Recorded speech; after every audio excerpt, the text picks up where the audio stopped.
Hello everyone, welcome to NTA Net Economics. I hope you all are doing well. So as you all know कि UGC net exam की जो dates announce हो गई हैं और जून के फर्स्ट या सेकंड वीक में आपका एग्ज़ाम कंडक्ट करवाया जाएगा। तो आपके एग्ज़ाम को ध्यान में रखते हुए हम लोग एक नई सीरीज़ अपने इस यूट्यूब चैनल पर स्टार्ट करने वाले हैं और इसमें हम लोग यूनिट नंबर 1 से लेकर यूनिट नंबर 10 तक जितने भी इंपॉर्टेंट क्वेश्चंस हैं जो कि यूजीसी नेट एग्ज़ाम के अलावा अलग अलग स्टेट लेवल एग्ज़ाम में आए हैं उनको इन डिटेल डिस्कस करेंगे ताकि आने वाले यूजीसी नेट एग्ज़ाम के लिए आपकी अच्छी प्रिपरेशन हो। तो बहुत से लर्नर्स को ये जो है वो डिफ़िकल्टी आती है कि कॉन्सेप्ट तो पढ़ लेते हैं बट उनको क्वेश्चंस मिलते नहीं हैं प्रैक्टिस करने के लिए। तो आप सभी की इन डिफ़िकल्टीज़ को ध्यान में रखते हुए हम लोग ये नया इनिशिएटिव ले रहे हैं और इसमें हम लोग यूनिट नंबर 1 से लेकर 10 तक जितने भी इंपॉर्टेंट क्वेश्चंस हैं उनको डिस्कस करेंगे ताकि आने वाले यूजीसी नेट एग्ज़ाम में आप लोग अच्छा परफॉर्म कर सको। और जो लर्नर्स मेरे चैनल पर न्यू हैं तो उनको बताना चाहूँगी कि I am a plus educator of economics on Unacademy. और अगर अभी तक आप लोगों ने मुझे अनअकैडमी पर फॉलो नहीं किया तो आप लोग फॉलो कर सकते हो ताकि आने वाली क्लासेस का नोटिफिकेशन आपको टाइम टू टाइम मिलता रहे। सो अनअकैडमी पर मेरा कंप्लीट कोर्स में चल रहा है जिसमें हम लोग यूनिट नंबर 1 से लेकर यूनिट नंबर 10 तक कंप्लीट सिलेबस कॉन्सेप्ट वाइज हम लोग इन डिटेल डिस्कस कर रहे हैं। अगर आप लोग इस कोर्स में जुड़ना चाहते हो तो आप लोग मेरा कोड यूज़ कर सकते हो फॉर एडिशनल डिस्काउंट। और इसके अलावा प्लस क्लासेस के साथ साथ मैं फ्री स्पेशल क्लासेस भी लेती हूँ डेली बेसिस पर। सो आज भी हमारी स्पेशल क्लास है जिसमें हम लोग डेवलपमेंट इकोनॉमिक्स के काफ़ी इंपॉर्टेंट क्वेश्चंस डिस्कस करने वाले हैं। सो डेवलपमेंट इकोनॉमिक्स में भी बहुत से लर्नर्स को डिफ़िकल्टीज आती हैं, बहुत से मॉडल्स होते हैं तो उनकी जो असम्पशंस है आपस में मिक्सअप हो जाती हैं। तो अगर आप लोग इन फ्री स्पेशल क्लासेस का बेनिफिट लेना चाहते हो तो आप लोग इन क्लासेस में एनरोल कर सकते हो। ऑलरेडी बहुत से लर्नर्स इन क्लासेस का बेनिफिट ले रहे हैं। सो इसके अलावा अनअकैडमी की ओर से आप सभी के लिए एक स्पेशल ऑफर आया है जिसके बारे में आपको बताना चाहूँगी। So this is my code जिसको कि अप्लाई करके आप लोग डिस्काउंट ले सकते हो और कोर्स में आप लोग जुड़ सकते हो जिसमें हम लोग सारा सिलेबस इन डिटेल डिस्कस कर रहे हैं। So this is my code जिसको कि आप लोग अप्लाई करोगे सब्सक्रिप्शन लेने के लिए प्लस फ्री स्पेशल क्लासेस को एक्सेस करने के लिए। इसके अलावा जो ऑफ़र अनअकैडमी की ओर से आया है सो 18 अप्रैल से लेके 20 अप्रैल तक अगर आप लोग सब्सक्रिप्शन ले लोगे, अगर आप यहाँ पे 6 मंथ्स के लिए सब्सक्रिप्शन लोगे तो 1 मंथ के लिए आपको सब्सक्रिप्शन फ्री में मिलेगी और ऐसे अगर आप लोग 12 मंथ का प्लान लोगे तो 2 मंथ्स के लिए सब्सक्रिप्शन आपको फ्री में मिलेगी। So these are the plans. So ये प्लस के प्लान्स हैं और ये आइकॉनिक प्लान्स हैं। सो प्लस के प्लान्स में आप लोग देख सकते हैं कि 24 मंथ, 12 मंथ्स, 6 मंथ्स या फिर 3 मंथ्स में से आप लोग किस प्लान के साथ जाना चाहते हो। और आइकॉनिक में आप देख सकते हो 24 मंथ्स, 12 और 6 मंथ। और इसके लिए आप लोगों को क्या करना पड़ेगा, आप लोगों को यहाँ पे मेरा कोड अप्लाई करना पड़ेगा डिस्काउंट लेने के लिए। सो चलिए अब हम लोग यहाँ पे डिस्कस करेंगे। और इसके अलावा जिन्होंने अभी तक टेलीग्राम चैनल को ज्वाइन नहीं किया तो टेलीग्राम चैनल को आप लोग ज्वाइन कर सकते हो ताकि आने वाली क्लासेस का नोटिफिकेशन और इसके अलावा जो भी जॉब रिलेटेड अपडेट्स हैं आपको टाइम टू टाइम मिलती रहे। So first question on your screen, which oligopoly model have same result as competitive model. So किस ओलिगोपोली मॉडल में आपको कॉम्पिटिटिव मॉडल वाले जो रिजल्ट्स हैं देखने को मिलेंगे। कोनॉट के मॉडल में, बर्ट्रैंड के मॉडल में, स्टैकलबर्ग के मॉडल में या फिर दोनों कोनॉट और स्टैकलबर्ग के मॉडल में।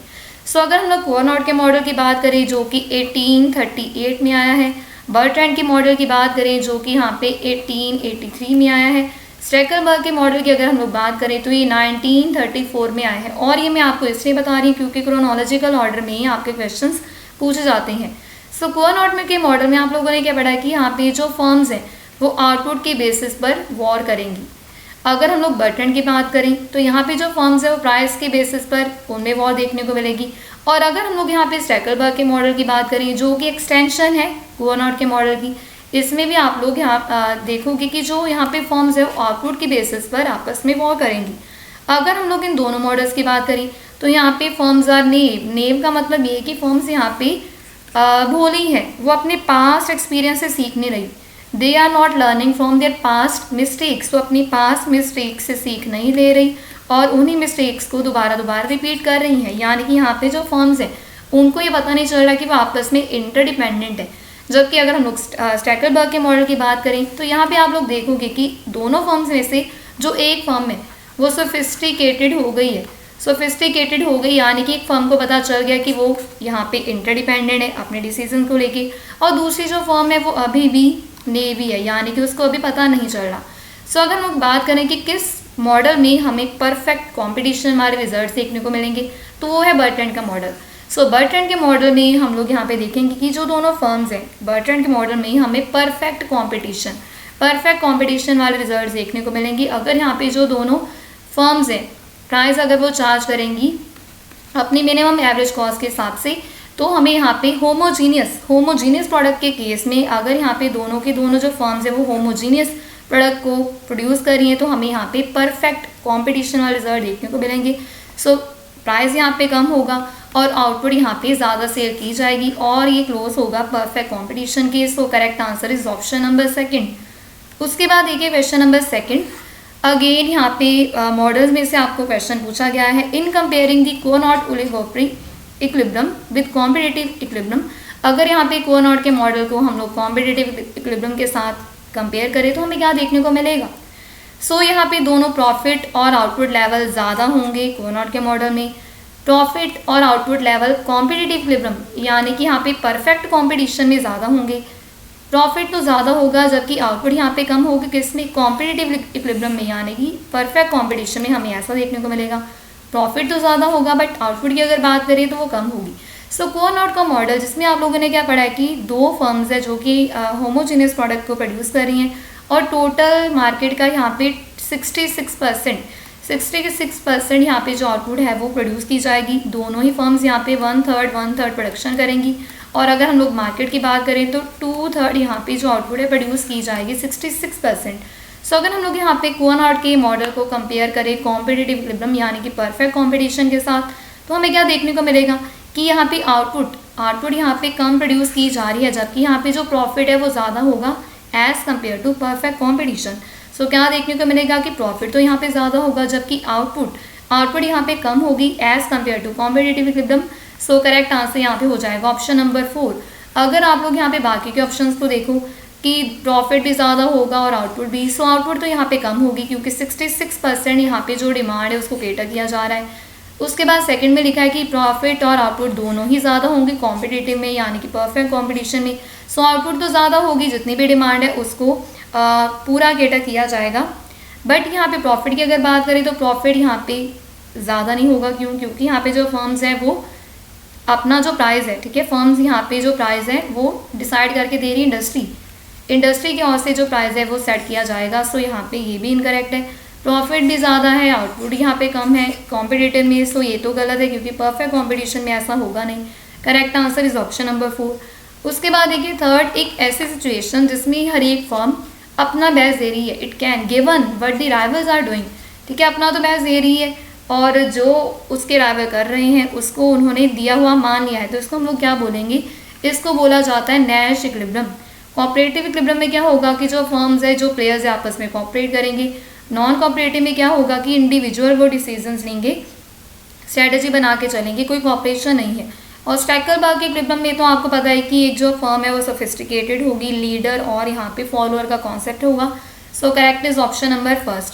उसके बाद देखिए फोर्थ, अगर यहाँ पे दो कमोडिटीज़ परफेक्ट सब्स्टिट्यूट्स हैं तो इन डिफरेंस कर्व कैसा होगा। सो इन डिफरेंस कर्व की अगर बात करें तो परफेक्ट सब्स्टिट्यूट्स के केस में हो जाएगा डाउनवर्ड स्लोपिंग लाइन। सो सब्स्टिट्यूट्स के केस में हमारा जो इन डिफरेंस कर्व है ये डाउनवर्ड स्लोपिंग लाइन है। और अगर कॉम्प्लीमेंट्री के ऊपर क्वेश्चन आ जाएगा, कॉम्प्लीमेंट्री गुड्स के केस में हमारा जो इन डिफरेंस कर्व है हो जाता है 90 डिग्री वाला केस, यानी कि एल शेप हमें इन डिफरेंस कर्व देखने को मिलेगा। सो यहाँ पे मार्जिन रेट ऑफ सब्स्टिट्यूशन जो कि स्लोप एंड डिफरेंस कर्व की इट इज़ कांस्टेंट। जबकि अगर हम लोग बात करें कॉम्प्लीमेंट्री गुड्स के केस में तो margin rate of substitution is 0। सो ये भी क्वेश्चन आपको आ जाता है कि अगर in difference curve L shape का है तो हमें मार्जिन रेट ऑफ सब्स्टिट्यूशन की वैल्यू क्या होगी, और अगर ये सब्स्टिट्यूट गुड्स का है तो क्या वैल्यू हमें देखने को मिलेगी। सो correct answer is option number 2। उसके बाद देखिए इनमें से एडवर्स सिलेक्शन कौन सी है। सो एडवर्स सिलेक्शन की जो प्रॉब्लम है हमें देखने को मिलती है असिमेट्रिक इन्फॉर्मेशन के केस में। असिमेट्रिक इन्फॉर्मेशन यानी कि जब दो पार्टीज़ को इक्वल इन्फॉर्मेशन नहीं है, एक पार्टी को ज़्यादा इन्फॉर्मेशन है और दूसरी पार्टी को यहाँ पे कम इन्फॉर्मेशन है, तो एडवर्स सिलेक्शन यानी कि गलत चुनाव आपने बताना है कि इनमें से कौन सा है। अगर अनहेल्दी लोग यहाँ पे हेल्थ इंश्योरेंस करवाएंगे तो इट इज़ एडवर्स सिलेक्शन। क्यों? क्योंकि यहाँ पे जो लोग ऑलरेडी अनहेल्दी हैं वो इंश्योरेंस ले रहे हैं, तो इंश्योरेंस कंपनी वाले यहाँ पे एडवर्स सिलेक्शन कर लेंगे, क्योंकि उनको पता नहीं है कि जो व्यक्ति उनके पास इंश्योरेंस करवाने आ रहे हैं वो ऑलरेडी अनहेल्दी है। सो फर्स्ट यहाँ पे एडवर्स सिलेक्शन है। अगर सेकंड की बात करें केयरलेस ड्राइवर्स, तो जो ड्राइवर्स ऑलरेडी केयरलेस है वही इंश्योरेंस करवाने आ रहे हैं, अगेन यहाँ पे एडवर्स सिलेक्शन गलत चुनाव किया जाएगा इंश्योरेंस कंपनी की ओर से, क्योंकि यहाँ पे जो ड्राइवर्स है उनको तो अपने बारे में इंफॉर्मेशन है कंप्लीट, जबकि अगर हम लोग इंश्योरेंस कंपनी की बात करें तो उनको पता नहीं कि आने वाले जो व्यक्ति हमारे पास इंश्योरेंस करवाने आ रहे हैं वो कैसे हैं। तो यहाँ पे एडवर्स सिलेक्शन की जाएगी इंश्योरेंस कंपनी की ओर से। थर्ड है कि रिस्क एवर्स इंडिविजुअल अगर यहाँ पे इंश्योरेंस करवाएगा तो उसमें कोई दिक्कत नहीं है, क्योंकि वो व्यक्ति ऑलरेडी रिस्क लेता नहीं है, रिस्क एवर्स है, तो अगर वो इंश्योरेंस करवाएगा तो यहाँ पे एडवर्स सिलेक्शन नहीं होगी, क्योंकि उसके मन में कोई भी ऐसा विचार नहीं कि मुझे आगे जाके इंश्योरेंस कंपनी को धोखा देना है। सो ये बिल्कुल करेक्ट है, यहाँ पे कोई एडवर्स सिलेक्शन वाला केस नहीं है। सो करेक्ट यहाँ पे क्या हो जाएगा? Option number 4। अगर अनहेल्दी लोग हेल्थ इंश्योरेंस करवाएंगे, अगर केयरलेस ड्राइवर्स इंश्योरेंस करवाएंगे तो एडवर्स सिलेक्शन हो जाएगी इंश्योरेंस कंपनी की ओर से। उसके बाद देखिए इनमें से कौन सा जो है वो कॉस्ट मिनिमाइजिंग कॉम्बिनेशन को नहीं बता रहा। सो कॉस्ट मिनिमाइजेशन हमें कहाँ पे देखने को मिलेगी? जब हमारी आइसो कॉस्ट लाइन और हमारा यहाँ पे आइसो क्वांट टेंजेंट होंगे, उस पॉइंट पे हमें देखने को मिलेगा लीस्ट कॉस्ट कॉम्बिनेशन। सो ये है आइसो क्वांट और ये है हमारी iso cost line. So what is the slope of iso quant? Iso quant की यहाँ पे स्लोप होती है margin rate of technical substitution, जो कि इक्वल होती है margin product of labour over margin product of capital. और यहाँ पे अगर हम लोग आइसो कॉस्ट लाइन की बात करें तो इसकी स्लोप क्या होगी? W/R। अब हम लोग यहाँ पे ऑप्शन के साथ जाएंगे। सो कब हमें लीस्ट कॉस्ट कॉम्बिनेशन देखने को मिलेगा? जब ये टेंजेंट होंगी, यानी कि जब margin rate of technical substitution is equals to W/R, यानी कि जब MPL over MPK is equals to W/R। So यहाँ पे लेबर और कैपिटल, अगर हम लोग लेबर और कैपिटल लिखें तो पहले लेबर और उसके बाद कैपिटल आएगा, डिफ्रेंसिएशन में करेंगे तो ये ऊपर नीचे हो जाएगा। उसके बाद देखिए कि अगर हम लोग इनको थोड़ा सा इनके साथ हम लोग इनको ऊपर नीचे करें तो क्या देखने को मिलेगा? Marginal productivity of labour over wages is equals to marginal productivity of capital over rate of interest. तो ये भी ठीक है। इनकरेक्ट कौन सा? Option number first. So option number first is incorrect, ये लीस्ट कॉस्ट कॉम्बिनेशन को नहीं बता रहा। So option number first is incorrect. उसके बाद देखिए इलेक्ट्रिक पावर कंपनी यहाँ पे ब्लॉक प्राइसिंग यूज़ करे इलेक्ट्रिसिटी सेल के लिए, तो ये किसके एग्जाम्पल है? ब्लॉक प्राइसिंग का मतलब ये है कि अलग अलग क्वांटिटी के लिए अलग अलग प्राइस चार्ज करना। जैसे कि अगर हम लोग बात करें कि जिन्होंने 100 यूनिट्स तक कंजम्पशन की है उनके लिए जो रेट है पर यूनिट वो अलग होगा।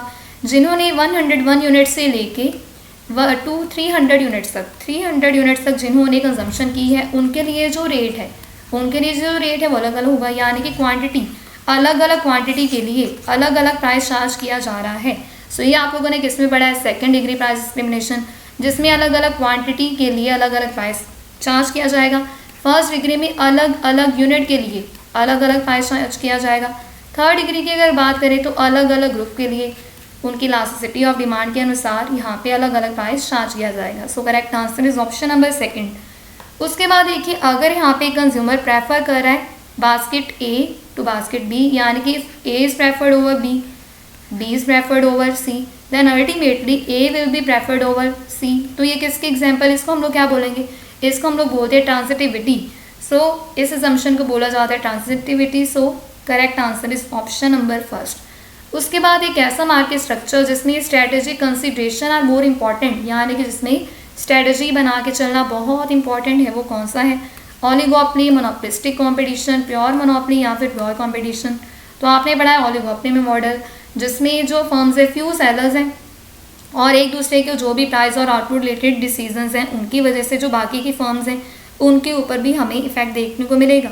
सो ओलिगोपोली मार्केट स्ट्रक्चर में स्ट्रेटेजिक कंसिडरेशन सबसे ज़्यादा इंपॉर्टेंट होती है। क्यों? क्योंकि वहाँ पे फ्यू ही लार्ज फर्म्स होती हैं। So first is correct. उसके बाद देखिए गिफन का जो पैराडॉक्स है, Giffen's paradox refers to a good whose, जिसमें हमें क्या देखने को मिलेगा? Quantity demanded varies directly with the price, इनका इनडायरेक्टली रिलेशनशिप होगा, वेरी करेगी डायरेक्टली विद इनकम। वेरी करेगी indirectly with income. So correct answer is option number first, क्योंकि हम लोगों ने लॉ ऑफ डिमांड में क्या पढ़ा है कि अगर यहाँ पे किसी कमोडिटी का प्राइस कम होगा तो उसकी वजह से जो क्वांटिटी डिमांडेड है उस पर्टिकुलर कमोडिटी की वो बढ़ेगी, यानी कि इनका नेगेटिव रिलेशनशिप है, इनका इन्वर्स रिलेशनशिप है।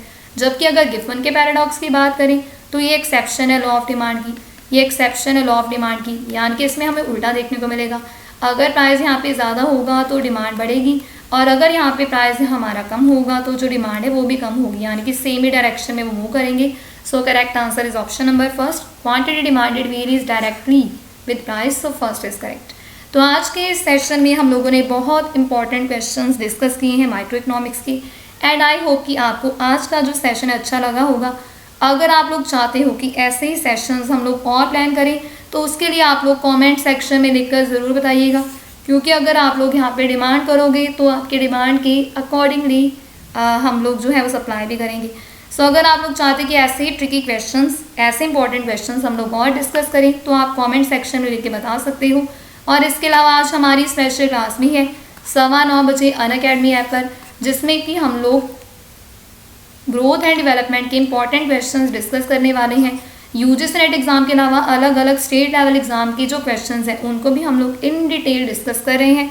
सो अगर आप लोग इन क्लासेस का बेनिफिट लेना चाहते हो तो आप लोग जुड़ सकते हो 9:15 बजे। और इसके लिए आपको क्या करना पड़ेगा, इसके लिए आप लोग मेरा इनवाइट कोड यूज़ कर सकते हो। So this is my invite code, जिसको कि यूज़ करके आप लोग फ्री स्पेशल क्लासेस का बेनिफिट ले सकते हो। So this was all about today's video. Thanks for watching.